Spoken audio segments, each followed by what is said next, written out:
Life is good, but it can be better.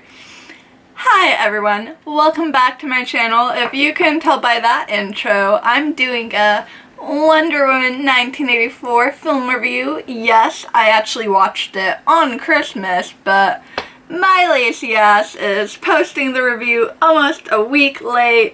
But unlike the Rotten Tomatoes score, my opinion of the movie has not gone down by at least 30%. Yeah, again, I do not agree with Rotten Tomatoes. I personally don't like looking at reviews for movies because if it looks interesting to me, I'm gonna watch it. I'm not gonna let another person's opinion decide whether or not I should go see the film. Yes. Now, with this film review, I'm gonna start off with the pros, the cons, some other things I noticed in the movie, and I'm gonna give my overall opinion. Going straight into the pros, I will have to say that the two villains that they had, Maxwell Lord and Barbara Minerva, aka Cheetah, they were very charming. Kristen Wiig and Pedro Pascal, the second they were on the screen, I loved them. I loved them in their interactions with Gal Gadot's Wonder Woman. I loved their interactions with each other. The next thing I really loved about the movie is it's set in 1984. Obviously, Patty Jenkins wanted this movie to be a lot more brighter and happier than the very, very focused on World War I Wonder Woman back in 2017. So there are so many scenes where the colors were just so nice and vibrant, and it was just so nice seeing it on screen. Sadly, it wasn't on a big movie theater screen, but you know what? At least I saw it in 4K, so that's better than nothing. Although, getting the film is better than nothing, to be honest. Now, I will say, I do like the very deep, meaningful backstory that they gave for Pedro Pascal's Max Lord. I know that some people had complaints with the character, but you know what? It just gave more meaning to what his goal was. He came from a very poor lifestyle, unlike the character in the actual comics. That one was just very rich from day one. So it shows how twisted his main goal was. He just wanted to do well, provide for himself, provide from his son. At least that's what I could tell from the film. But then that ended up into him becoming this power hungry, just whatever the fuck you'd want to call it. And to see how they ended the film with that story of him realizing that's not important and his son is more important.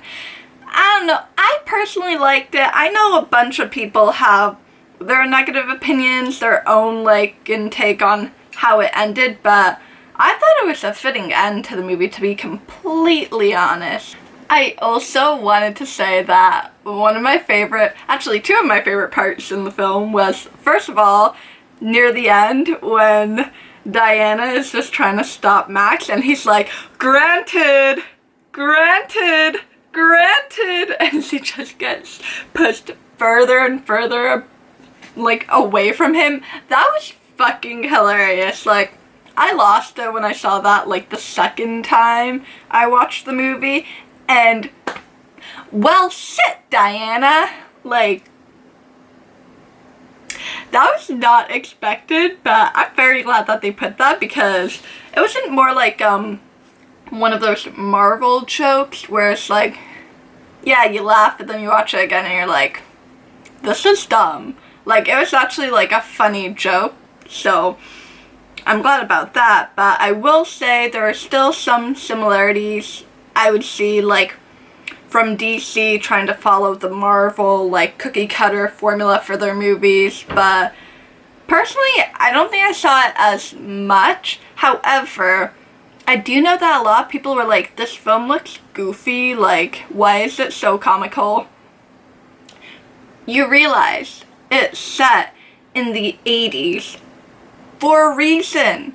The first movie was so heavy focused on World War I I did actually rewatch Wonder Woman because I'm going to be ranking all of the DCU films from favorite to least favorite, as well as comparing Wonder Woman 1 to Wonder Woman 2, but I'm pretty sure the director wanted it to be like more lighthearted, and obviously if a movie is set in the 80s, it's gonna have like those like silly gimmicks, you know, some of those cliches, but it still had meaning in it. Like, if you're not able to see what the overall message was in Wonder Woman 1984, either you're one of those very angry commenters that said that you either wasted 2.5 hours of your life or you stopped watching it in the first 30 minutes, but yeah, maybe you just need to rewatch it because it really is worth a watch.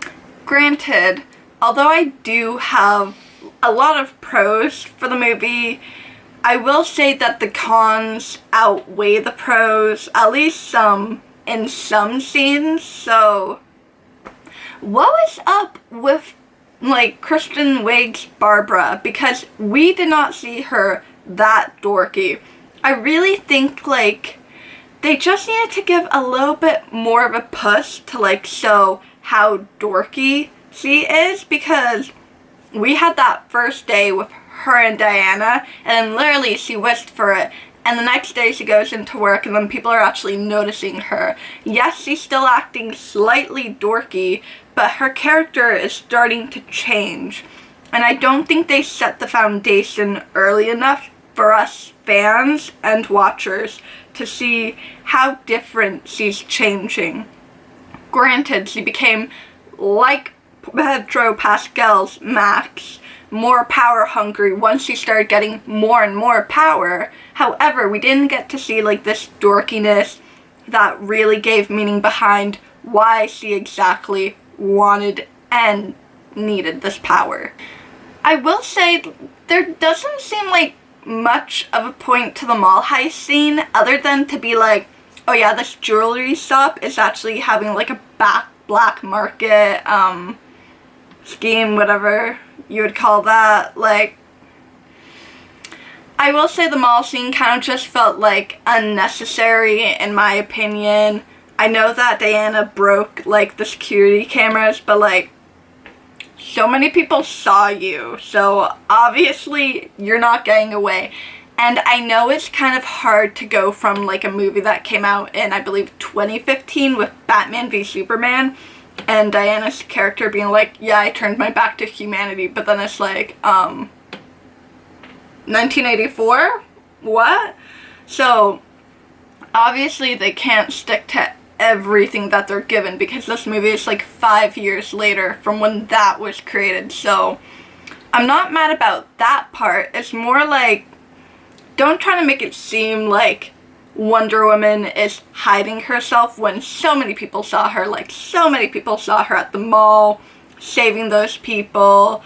At the end of the movie, like, she helped save, like, the world, so that was kind of, like, something I didn't really entirely like about the film.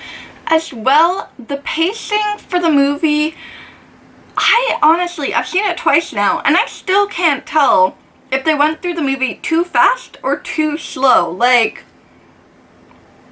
was it a whole week that was set in? Just when I'm watching it, I'm like, everything feels like it's happening so fast, but it also feels like it's happening so slow at the same time. It was still entertaining. It's just like, pacing can be a very important thing for a movie, especially if they're dealing with 2 villains rather than 1, so I do wish it was more like well maintained throughout it. However, it was still enjoyable. That's like more of like a minor thing for me rather than a major issue. But a major issue that I do have is that the last that we see of Cheetah? Like, she is Diana's #1 like villain, like Joker to Batman. So to possibly think that they only brought her for this one movie and we only got to see Cheetah for like not even 5 minutes, less than that, seems like kind of a waste. Exactly like what they did in Aquaman with Black Manta. But the thing is, supposedly they're gonna bring Black Manta back because they had that end credit with him, but are they gonna bring Cheetah back? Patty Jenkins might have possibly hinted that we're not done with her, but again, that's a hint. Things can change. Major production studios can just completely change what the fuck the movie is gonna be, so I guess we're gonna have to wait and see, but it is a little bit sad if that's the only time we see Cheetah, at least in Gal Gadot's Wonder Woman films, because I really like Kristen Wiig. Like, I've only seen her in comedy films, so to actually see her play, like, kind of more of a serious character was like, wow, you know, this is reminding me of how, like, Anne Hathaway played Catwoman, like, Natalie Portman played Padme Amidala. Like, you never think of those actors to be in, like, these types of movies, so when they do take on those roles, it's, like, mind-blowing. And Kristen Wiig, like, blew it right out of the park. She was amazing in her role. Now, with sewing the mascara, I liked it in Wonder Woman, like the first one. Oh my god, it was so beautiful. The sets they had, the CGI that they included, like seeing the Amazons, I loved it. It's just like a really nice thing to see a part of like Diana's like childhood and like her backstory, but I don't know if it was entirely necessary to like include that. Again, it's a Wonder Woman movie, so I mean, who wants to like miss out on the chance to sew like this beautiful, like unreal, because it's literally not real, place. But I will say, like, at the beginning of the film, when I watched it the second time, I realized, oh, this is basically a lesson in honesty, so I guess it was more to show, like, how much she's grown from, like, almost being dishonest at the beginning to win the competition to, at the end, she's like, you know what, I can't, like, risk all of humanity for the one I love, so she took back her wish, so that's the only thing I can think about why it was included, other than just for fun, I guess. Another thing is, it seemed like Maxwell's son was there just as a prop. Like, from the very beginning, it didn't really seem like he cared about him that much, just more to be like, your father isn't a loser. So when they used him at the end of the movie, even though I did cry because I'm a big baby, yeah, his character finally realized, like, my son is important. It just seemed a little bit like, yeah, again, like, he went through a lot, so you never know, like, you want to be an honest person, but then throughout years, throughout, like, a bunch of failures, your just, like, main goal can get twisted, and it seems like for Pedro's Maxwell, he just ended up wanting to be, like, more powerful and successful and didn't care at all how he'd get there, but it just seemed too much, especially, like, with the time span that the movie is set in, for him to all of a sudden be like, actually, no, I care about my son, all of a sudden. But that's more of, like, a minor issue I have. I can see how that could happen, but it's more of, like, a, yeah, I'm just being nitpicky at this point. Now, for the, like, other things I have about the film, the first one is, I thought it was so fucking cool when Diana was riding that missile. Like, what? I know the, I believe it was in Egypt, that whole action sequence, like, some of it was a little bit goofy, to be honest, like, when Diana was running, and I was like, oh no, that's not the best looking, CGI, but, like, I don't hate it, I don't love it either, I'm just more in the middle for that part. However, when they had that photo of Diana with old Etta Candy, like, I just like that little Easter egg. That was really sweet to include. Another thing is that, I hate to admit it, but I may or may not have bawled my eyes out when Hans Zimmer's Beautiful Lie came on at the very end climax scene where Wonder Woman is telling, like, I guess Maxwell and the world, like, like, be truthful to yourself, or, like, whatever. The main message of the movie was, like, honesty. But when I heard the song, I just lost it, because the last time I heard that in, like, a movie that just came out was obviously back when Batman v Superman came out, and I saw that in the movie theater, and I was like, oh my god, the score is so beautiful. So to have them, like, bring it back was just like, what? And I thought it was pretty, like, ironic that in a scene where she's talking about honesty, the song is called Beautiful Lie. Apparently that was just, like, a filler song, and they were actually going to replace it, because they did bring Hans Zimmer back to do the score for this movie, which is a little bit surprising, because I thought he was, like, done with the DCEU. But anyways, they used that as the filler song, but then I believe him and Patty Jenkins were like, you know what? This works. Like, this song is a part of the DCEU. This movie is a part of, like, that universe. So, like, who says that we can't use a song that this composer made in a previously related film? So I just like that they brought it back, because it just made me, like, my BVS loving heart happy, because I love that film, and I will always love that film. Nobody can tell me any flaw about it that I can't be like, that's why that's there. That's why that's there. Yeah, I'm a big fan of it. The two other things I noticed is that they didn't include the whole DCEU intro, and I didn't even realize that, Shazam? It didn't have that either, but the Shazam director said that he literally just forgot it, and that's why he didn't have it included in the movie. So maybe Patty Jenkins forgot it, but I know that I think, like, the whole plans for the DCEU is kind of, like, gone, or they're not really focusing it too much anymore. It's more on, like, the standalone films.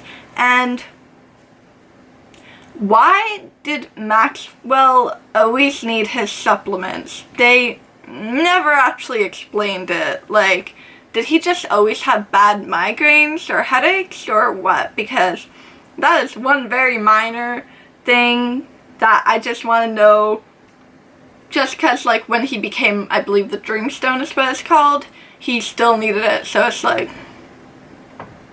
what's the whole point of it? I will say, I didn't really like it until the end, when I saw that whole scene between Diana and Max, and I was like, honestly, the whole point about this movie is honesty and the flaw in humanity. And if people say that this movie is nothing like its predecessor, the first Wonder Woman in 2017, you are wrong. Because that movie was focused on World War I, which was showcasing another flaw in humanity. So, like, Patty Jenkins followed basically the same themes, like the issues with humanity and how, like, Gal Gadot's Wonder Woman has to, like, deal with that in the first movie and the second film. And I just thought it was, like, very genius, and it just made me really appreciate, like, the director's vision for the film. And yes, it's goofy, but it's set in 1984. Like, if you don't realize what time period it's set in, and, like, why everything is different, then, like, I don't know, like, look up some, like, pictures or search up the history of the 80s, because, like, even Diana's suit is different. They made it brighter because it's the 80s. Everything's bright and wacky and goofy. And, like, you can't always have, like, all of these dark movies. And this is coming from me, someone who has had complaints with the Marvel films because they always seem so, like, family friendly and not, like, dark enough.